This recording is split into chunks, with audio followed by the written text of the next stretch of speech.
To give context, earlier in the year, Jen had a gallbladder surgery. She had to get her gallbladder removed, and something that we all were contending and believing for was that this would be the last time she had to go to the hospital. It's not an easy experience, and we've been believing that God can heal her.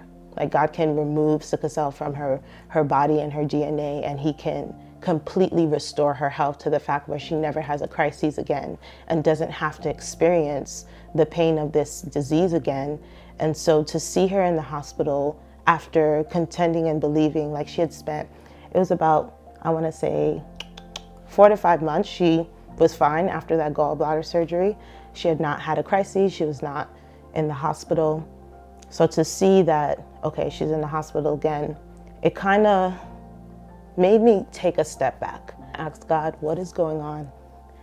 We've been praying and believing and fasting. We've heard words of prophecy. Jen even has been sensing that you are giving her this idea and this promise that you're going to heal her. What's going on? And very clearly the Lord spoke to me and he said, Christy, I've given Jen the grace for this. I asked God, am I gonna die from this?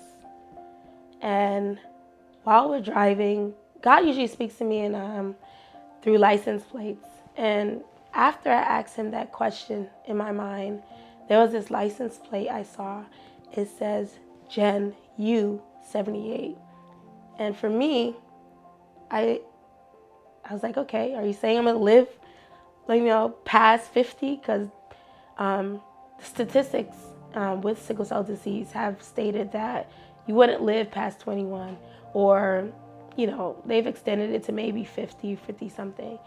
So there's always been this reoccurring thought of this thing is gonna wipe me out. And, I thought that day while we're rushing back to the emergency room that this might be it, because this pain was so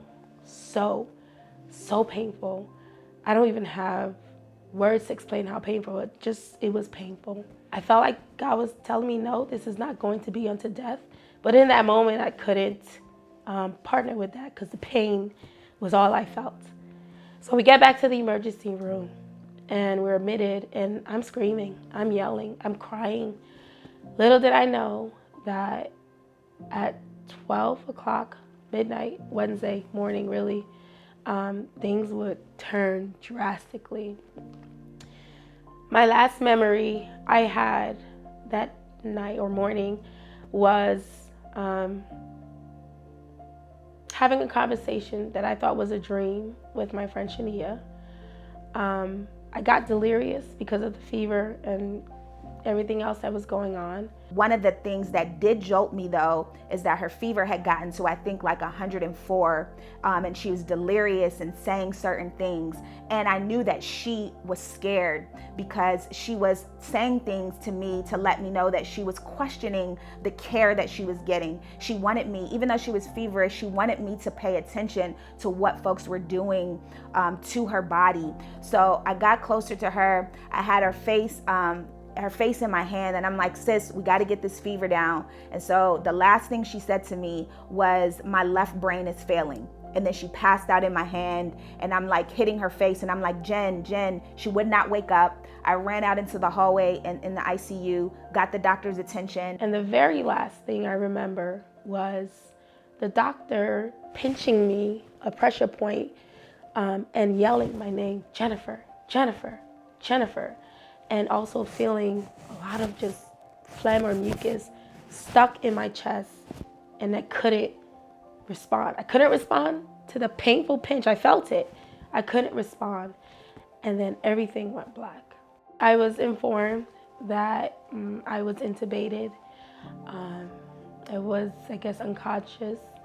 And I was intubated for about 2.5, almost 3 days. I don't remember coming to the day that I was extubated when they removed the tube, but I do remember the day after. I remember seeing the male nurse who was caring for me. I remember seeing Shania, she was asleep, and I remember just, I guess, being happy to see my friend and getting out of the bed, the hospital bed. The nurse was telling me to take my time and that he would help me in like an hour or so to get out of bed so that I can sit up. That's one thing I really wanted to do, was sit up and be out of the bed. So the day after being extubated, I saw Shania. We talked, and we talked a lot, and she was filling me in on everything that happened. And I was really shocked because it's not something I would have expected to happen, but it did. And she was telling me how the staff and the medical staff were taking really great care of me, and like all the moments that she found funny when I was coming to, which spoke to, I guess, me coming back to my true self. One moment that stuck out to me the most was everyone kept saying, all the staff who came to see me, they kept saying, "Wow, you look so good. You look so much better." And I was really confused as to why they kept saying that. Shania was saying, "You look so good, mama." And I was like, dang, did I look that bad? Like, I really couldn't, I didn't see myself, so I wouldn't know, but they were telling me. So that Saturday morning, after eating breakfast or drinking fluids really, there was this one medical staff, this lady who came to the room, and she greeted me and she's like, "Hi." She's like, "Oh my gosh, you look so good." She took her time talking to me, and I was just like, "Thank you." I wasn't sure why she kept saying that, but I was like, "Thank you." And then she said, "You're so loved." She's like, "You're so loved. You have," she's like, "It was amazing and beautiful to see your family take rounds and come see you and come be with you and come take care of you." And I bring this up because I remember while being on the general floor, it was I believe it was a Sunday, and I was talking with Shania, and I had this question where I was like sobbing and crying. I was like, does God love me? Like, is he happy with me? I just wanted to know if God was happy with me, because I wasn't sure in that moment, in that time, and maybe it was the pain talking too, but I do remember that time very clearly. And something about her saying, "You're so loved," and she repeated it like 3 times, stuff it just like hit me. I was like, I am loved.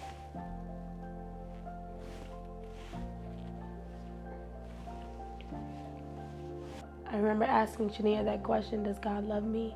Is he happy with me? Because I wasn't sure, because this very prayer request that I had, that I was wanting him to respond to and heal me, because I know God can heal, right?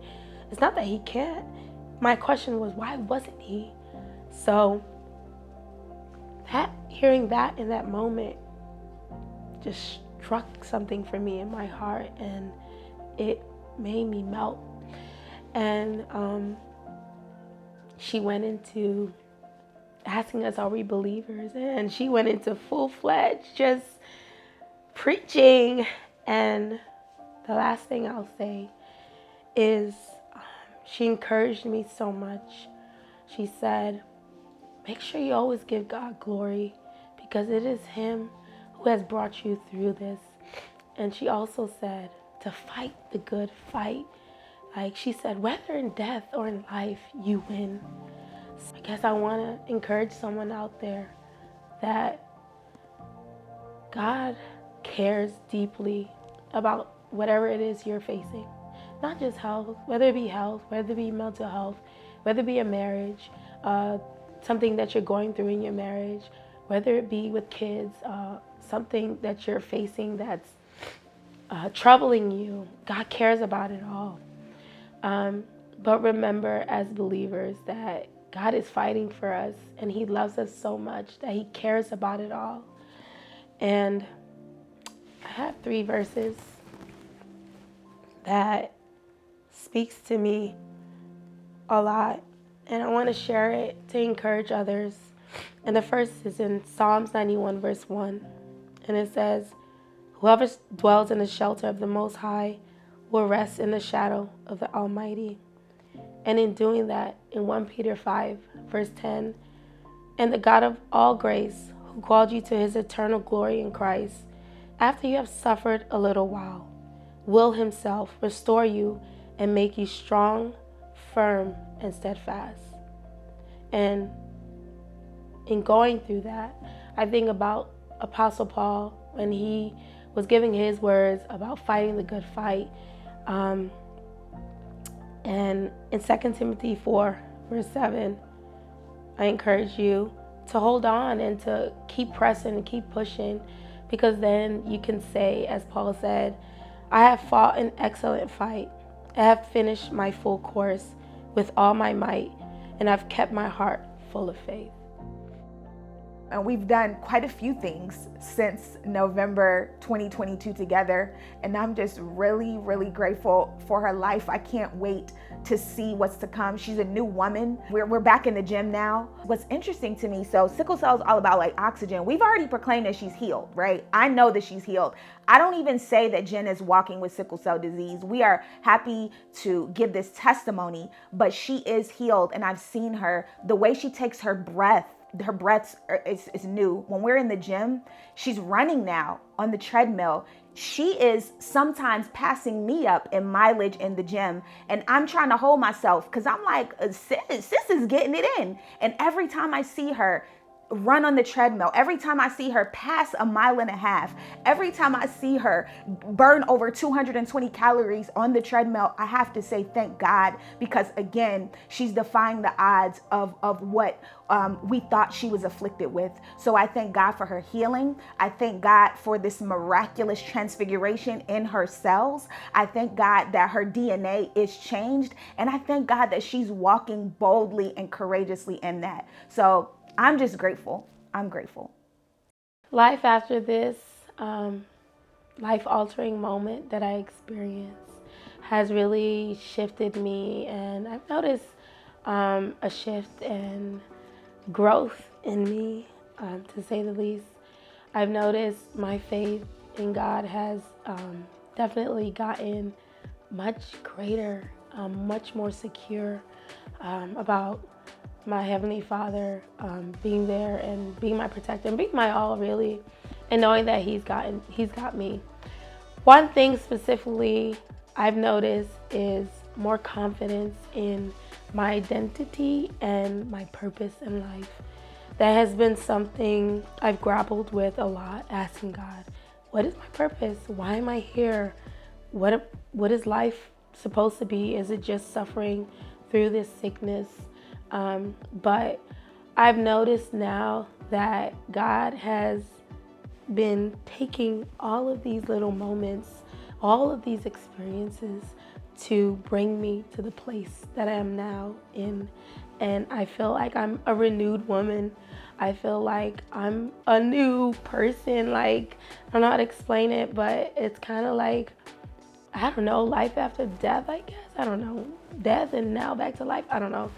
But I see how God was using all of these moments and pieces of my life to bring them all together and to bring me here now.